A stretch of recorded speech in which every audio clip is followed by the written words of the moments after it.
जब temperature -60 degree हो जाता है तो जीवन कैसा हो जाता है।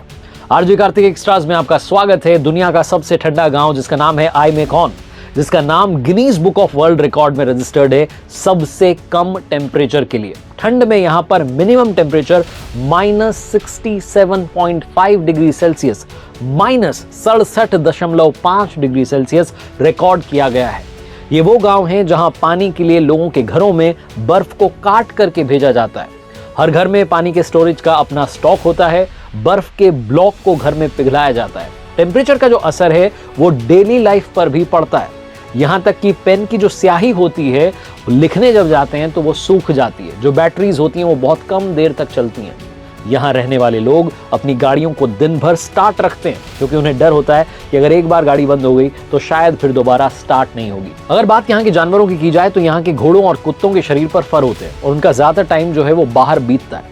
याकुट घोड़े जो हैं वो छोटे होते हैं, उनमें ठंड में बचने की क्षमता अधिक होती है। उन्हें लोग मीट के लिए पालते हैं। पर्टिकुलर अगर इसी इलाके की बात करूं तो यहाँ प्लेन के टिकट काफी महंगे होते हैं। एक बार आने जाने में सैकड़ों पाउंड जो है वो खर्च करने पड़ते हैं। सोवियत युग का एंटो AN-24 विमान जो है वो अभी भी इस इलाके में इस्तेमाल होता है और ख़राब मौसम की वजह से यहाँ काफ़ी एक्सीडेंट्स भी होते हैं, दुर्घटनाएं भी होती हैं।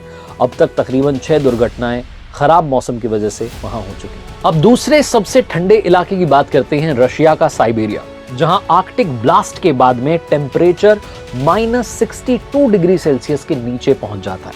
ठंड का असर ये होता है कि वहाँ सड़कें, घर, पेड़ पौधे, हर तरफ बर्फ की चादर नजर आती है। इतना ही नहीं, लोगों के बाल, आईब्रो, दाढ़ी, मूंछ से लेकर शरीर पर भी बर्फ जम जाती है। सर्दी से बचने के लिए जंगली हिरण और घोड़े जो हैं वो भाग करके यहाँ जो रेजिडेंशियल अपार्टमेंट्स हैं वहां पर पहुंच जाते हैं, वहां रहना शुरू कर देते हैं। सर्दियों की बात चल रही है, जापान की बात करना बनती है क्योंकि वहां भी कई इलाकों में कड़ाके की ठंड पड़ती है। साल 1902 में जापान के शहर असाहिकावा में अब तक का minimum temperature -41 degree Celsius record किया गया था। जापान में सर्दियों के दिनों में लोग कोटेत्सु हीटर का इस्तेमाल करते हैं। ये बहुत ही आसान लेकिन कारगर तकनीक से बना हुआ एक तरीके का छोटा टेबल होता है और इस छोटे आकार के टेबल को जो गर्माहट की जगह है वहां पर रख दिया जाता है, उसके ऊपर कंबल डाल दिया जाता है जिससे कि वो गर्म हो जाता है और आसपास जितने लोग बैठे हैं उनको बहुत राहत पहुंचाता है। पहले के दिनों में, पुराने ज़माने में चारकोल का इस्तेमाल किया जा रहा था, लेकिन अब इलेक्ट्रिक ब्लैंकेट का इस्तेमाल किया जाता है। खान पान की जो अधिकतर चीज़ें हैं वो गर्म तासीर की होती हैं।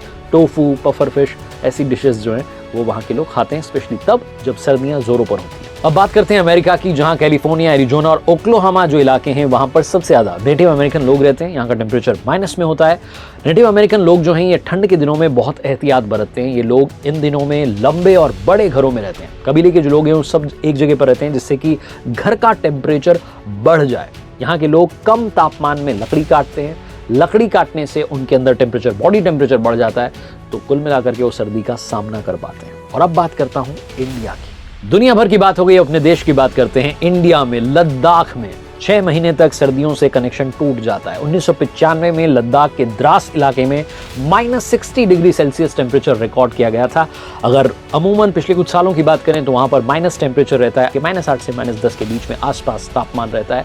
लद्दाख, जैसा मैंने बताया कि नवंबर के महीने से ही उस एरिया में सर्दियों की तैयारियां शुरू हो जाती हैं। खाना जम्मू से आने लग जाता है, खान पान के लिए ज़्यादा ऑप्शंस नहीं होते हैं, तो वहाँ पर गेहूँ, जौ, मक्का, ये जो व्यंजन है ये ज़्यादा मात्रा में खाए जाते हैं। इससे बने हुए बकरी और भेड़ का जो मांस है वो वहाँ के लोगों की डाइट में शामिल होता है। वहाँ के लोग ठंड में, सर्दी के दिनों में थुक्पा, चैंग, बटर टी और स्क्यू जैसी चीज़ें भी खाते हैं। इम्यूनिटी बढ़ाने के लिए लहसुन का सूप जो है उसे पीते हैं और उनका जो पहनावा है उसमें ओवरकोट जो है, वुलन ओवरकोट जो है वो शामिल हो जाता है, जिसे गौचा के नाम से जाना जाता है। तो इतनी सारी जगहों के बारे में मैंने आपको बताया। आई एम श्योर आप ये समझ गए होंगे कि आपके इलाके में पड़ने वाली ठंड बहुत ज़्यादा ठंड नहीं है। दुनिया में लोग विकट परिस्थितियों में भी जीवन जी रहे हैं और मुस्कुरा रहे हैं। देखते रहिए आरजे कार्तिक एक्स्ट्राज।